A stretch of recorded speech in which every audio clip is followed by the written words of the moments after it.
Hello friends, स्वागत है आपके अपने चैनल वी आर मॉनिटर पर। और आज हम बात करेंगे EPS 95 कर्मचारी पेंशन योजना 1995 से संबंधित रूल्स और रेगुलेशंस के बारे में और उसके बेनिफिट्स के बारे में।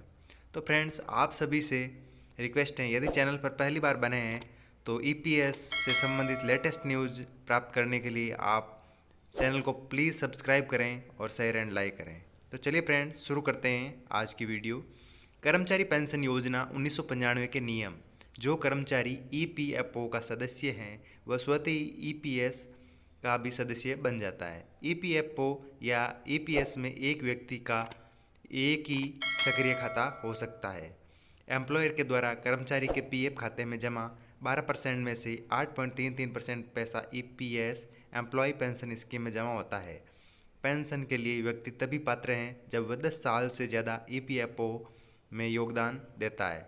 EPS में जमा पैसों पर कोई ब्याज नहीं मिलेगा। गणना करते समय यदि 6 महीने से कम है तो उसे नहीं गिना जाएगा, यानी कि जीरो माना जाएगा, और 6 महीने से ज़्यादा है तो उसे पूरा 1 साल माना जाएगा।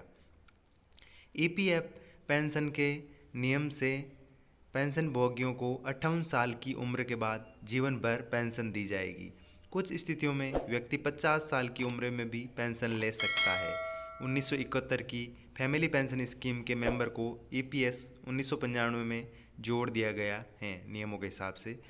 जिस कर्मचारी ने 20 साल या उससे ज़्यादा का योगदान EPFO में दिया है उसे 2 साल का बोनस दिया जाता है। कर्मचारी पेंशन लेते हुए भी अपनी नौकरी चालू रख सकता है, परंतु 58 साल की उम्र के बाद EPFO में जमा होने वाले पैसे सीधे EPF में ही जाते हैं। कर्मचारी 1 महीने में भी EPS में योगदान दे देता है तो उसकी मृत्यु के बाद नॉमिनी पेंशन का हकदार होता है। 58 साल की उम्र से पहले मृत्यु होने पर नॉमिनी को पेंशन मिलती है। पेंशन का हकदार नॉमिनी पति पत्नी या 2 बच्चे जिनकी उम्र 25 साल से कम हो सकते हैं, या तीसरे बच्चे जो पहले 2 बच्चों की उम्र 25 से ज़्यादा है, पेंशन मिलती है। EPS 95 पेंशन धारक को न्यूनतम पेंशन 1000 दिया जाना सुनिश्चित है। कर्मचारी पेंशन EPS 95 के फायदे की बात करें तो चलिए EPS 95 के फायदे देख लेते हैं। EPS में कर्मचारी को रिटायरमेंट के बाद एक निश्चित पेंशन मिलती है। एम्प्लॉयज पेंशन स्कीम बुढ़ापे का सहारा है। EPS में 58 साल की उम्र होने के बाद पेंशन का लाभ मिलता है। यदि व्यक्ति चाहे तो 50 साल की उम्र से भी ये लाभ ले सकता है, परंतु ऐसा करने पर कर्मचारी को कम पेंशन मिलती है।